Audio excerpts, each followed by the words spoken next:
حضرات گرامی، وہ رات آنے والی ہے، وہ بخشش والی رات آنے والی ہے جس کو ہم شب برات کہتے ہیں۔ اس رات میں کیا کرنا ہے؟ سب سے پہلے مغرب کی اذان سے ایک 15 منٹ پہلے، جیسے کہ 40-42 پر اذان ہو رہی ہے، تو آپ 5:25 پر بیٹھ جائیے ہاتھ میں تسبیح لے کر، اور 100 مرتبہ درود پاک پڑھیے، اور 40 مرتبہ لا حول ولا قوت الا باللہ العلی العظیم پڑھیے۔ تو اس عمل سے اللہ پاک 80 سال کے گناہوں کو معاف فرما دیتا ہے۔ آپ کہیں گے حضرت 80 سال کے گناہ بخشے جاتے ہیں اس عمل سے، میری عمر تو 80 سال کی ہوئی نہیں، پھر 80 سال کی عمر نہیں تو 80 سال کے گناہ بھی نہیں ہیں۔ بات سمجھ میں آ رہی ہے آپ؟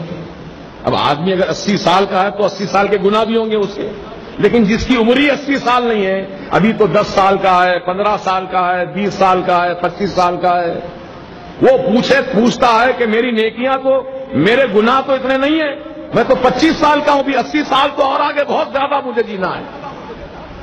تو اس کے لیے بشارت یہ دی گئی، اے نوجوان، 25 سال کے جو گناہ تیرے ہوئے وہ تیرے گناہ معاف کر دیے جائیں گے، اور جو سال بچے ہیں، 25 کے آگے جو سال بچے ہیں، وہ تیرے ماں باپ کے گناہ بخشے جائیں گے۔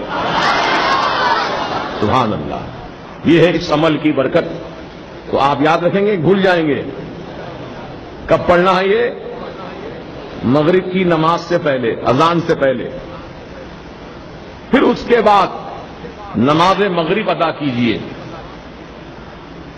اور نماز مغرب کے ساتھ ہی موقع ہو تو سورہ یاسین 3 مرتبہ پڑھ لیجیے۔ اگر نہیں کچھ تاخیر سے پڑھنے کا ارادہ ہے تو آپ اپنے گھر جائیے اور غسل کیجیے، شب برات میں غسل کیجیے، بڑا مبارک غسل ہے وہ۔ مغرب کی نماز کے بعد غسل اس طرح کرنا ہے کہ پانی میں 7 عدد بیر کے پتے، کتنے پتے؟ 7 عدد بیر کے پتے پانی میں ڈال کر گرم کرو، ہر ایک آدمی کے 7 پتے۔ ایک آدمی کو غسل کرنا، 7 پتے ڈالے، پانی کو تھوڑا گرم کر لے، پھر اس پانی سے غسل کرے۔ تو اس کا فائدہ یہ ہے کہ اللہ تعالیٰ سال بھر تک اس کو جادو ٹونے سے محفوظ رکھے گا، جادو نہیں ہوگا اس پر۔